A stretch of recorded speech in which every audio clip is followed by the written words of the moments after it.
Hi everyone! Nandito po kami ngayon sa bahay ni Hainun. Si Hainun po ay naging sikat noong 1990 dahil sa Kinompose. At siya din ang nag-perform yung Dayang-Dayang.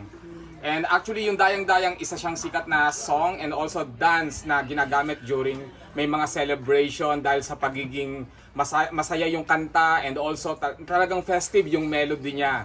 Yung mga naririnig natin ngayon, mga modern na o yung cover na ng remix ng mga iba't ibang mga artists. Pero originally, siya talaga ang nag-perform at nag-compose ng Dayang-Dayang.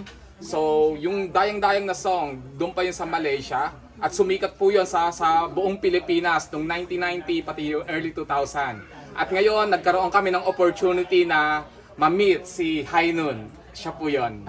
At maraming salamat po, sir. Pinuntahan ninyo ako. Malaki ng sa heart ko ay pinuntahan ninyo na ako. Mahal pa rin kayo.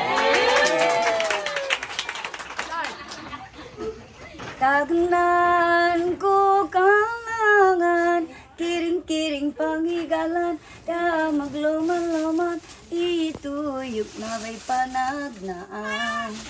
Kiring pa kiring, kiring pa kiring, pakiring ka pakiring, pakiring ka pakiring, kiring, kiring, kiring, kiring, kiring. Ay dayang-dayang, ay dayang-dayang, dayang-dayang, dayang-dayang. Makakulupa ng bay, kalanganin dahil nun ay ito pinabu, pakiring ka sa pakiring. Kiring pa kiring, kiring pa kiring, pakiring ka pakiring, pakiring ka pakiring, kiring, kiring, kiring, kiring, kiring. Ay English, kiring, kiring, kiring, kiring.